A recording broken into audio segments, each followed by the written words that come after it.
Hey guys, Ryan said, Lake St. Clair Fishing Guide.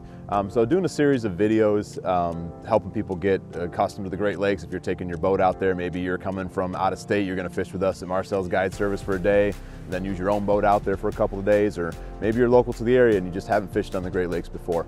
In this video, what I'd like to do is talk about some basic boat rigging, just some things that will make your experience out there more pleasant. You wanna spend your time out there fishing, right? Not getting broke down, not having graphs break and things like that. So I just want to go through some basic things that I do at the beginning of the year and then maybe once or twice throughout the year, just to make sure that I'm not going to have any technical difficulties out on the water. All right, so starting from the back of the boat, the biggest thing you want to take care of in the back of the boat is just to make sure that everything is tight. If you have a jack plate, make sure the jack plate to the boat is tight.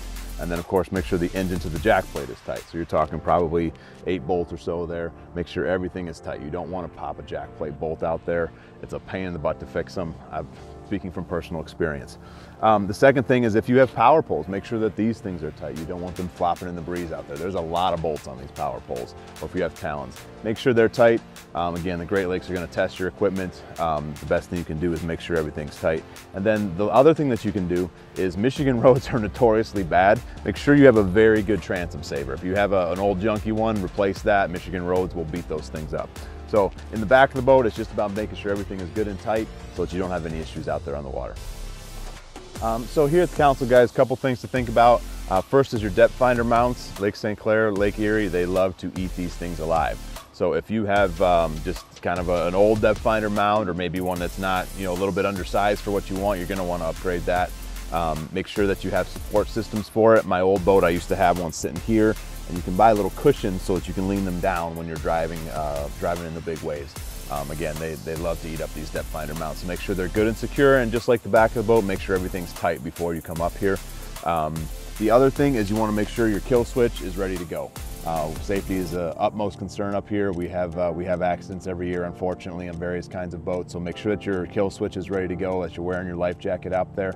And I guess then one third thing is make sure all your gauges are working as well, your gauges and your trim features. You're gonna need this trim for driving out there. We'll do a separate video about how to kind of drive in some of the bigger waves, but make sure that all your trim features are working real good, and your bilge pump. So that's what you wanna take care of here at the council.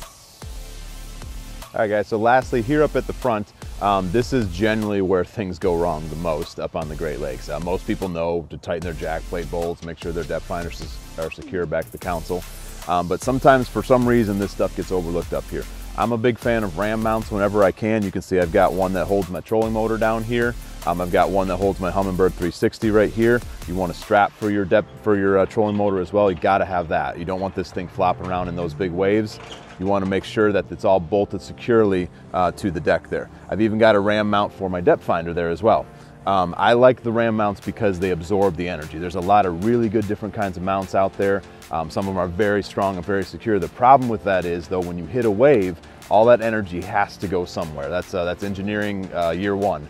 That energy has to go somewhere. If you've got a ram mount, the ball can absorb some of that energy, and that's less energy going into the unit and possibly damaging it, possibly breaking other things. So I like to use ram mounts, but the biggest thing is to make sure that things are secure. You do not want things flopping around. You can see from my trolling motor, I've got 1, 2, 3 different things. Plus I actually use a foam noodle in here to secure it even more, just to give it a little extra cushion. So if you can think of a way to keep your things more secure, do that. Otherwise, the Great Lakes will take advantage of that, and you'll spend more time working on your equipment than you will actually fishing, and none of us want that.